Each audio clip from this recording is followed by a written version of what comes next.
안녕하세요. 필사직생입니다.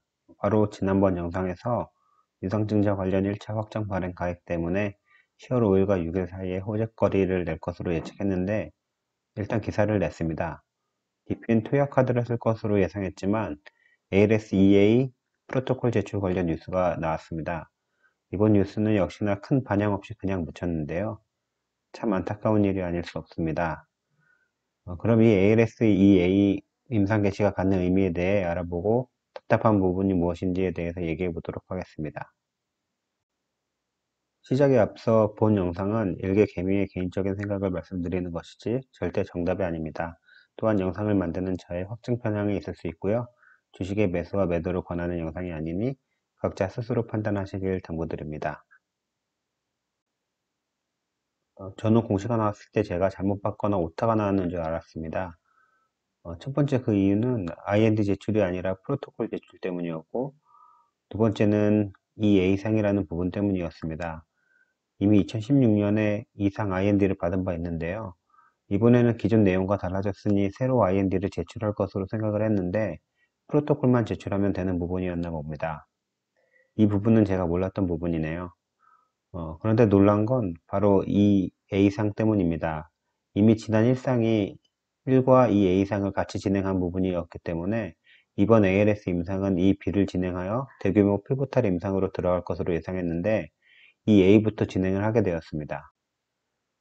9월 뉴스레터에서 보면 ALS 이상 프로토콜을 위한 전문가 회의에서 일상에서 본 근육 기능의 개선을 볼 수 있는 바이오마커를 측정하기 위해 필요한 기술에 대해서 심도 있는 논의를 했다고 밝혔는데 아마도 이 부분이 이 A상과 관련되어 있는 부분이 아닌가 생각이 듭니다. 이 A상이기 때문에 환자는 18명으로 적은 환자를 대상으로 하고 6개월간 팔로우업할 예정이라고 합니다.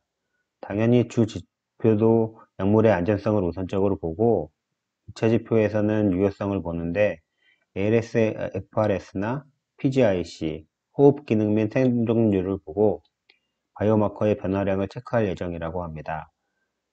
이번 임상의 가장 큰 특징은 환자의 근육 조직을 소량 채취하여 VM202를 주사한 후 유전자 발현량을 측정한다는 부분인데 이러한 분자 생물학적 분석을 실시하여 엔제시스의 작용 기전을 밝히려고 하고 있습니다.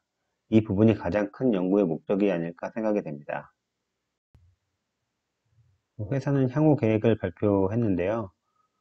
이번 ALS EA상을 마친 후에 곧바로 100명이 넘는 규모의 임상 EP를 진행할 계획이라고 합니다.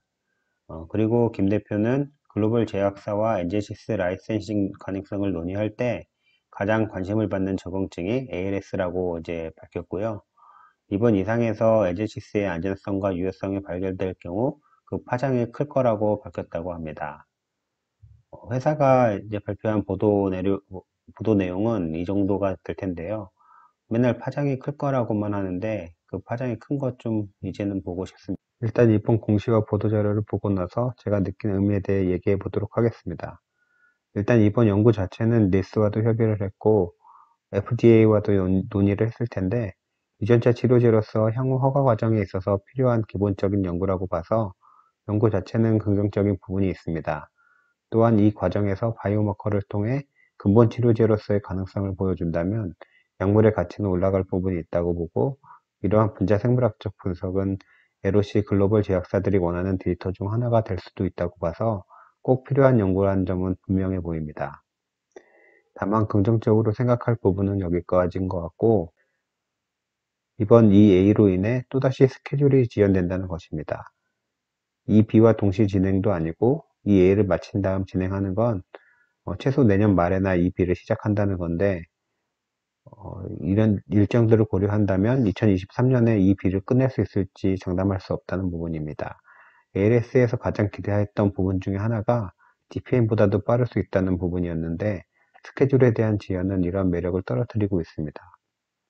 그리고 이런 분자 생물학적인 분석은 좋지만 2016년 이후 지금 5년이 됐는데 그 사이에 아무것도 안 하고 이제 와서 한다는 것 자체가 좀 답답해 보이는 부분이기도 하고요. 그리고 또다시 김 대표는 글로벌 제약사를 언급을 하는데 희귀질환 치료제나 ALS 질환 자체가 핫한 질환이기 때문에 비팜은 당연히 관심을 많이 가질 겁니다. 문제는 그동안 ALS 같은 경우는 직판을 한다고 말을 해왔는데 이제 와서 다시 또 글로벌 제약사를 언급하는 거는 조금 앞뒤가 안 맞는다라고 생각이 들고요. 또 신뢰도 안 가고 김 대표의 경영 능력에도 의문이 가는 부분입니다. 자꾸 왔다 갔다 하니까요. 그리고 현재까지 투약은 국내 CMT뿐이고 디페인 3-2, 3-3, ALS까지 임상 개시만 3개인데 투약 소식은 계속 안 나오고 있습니다.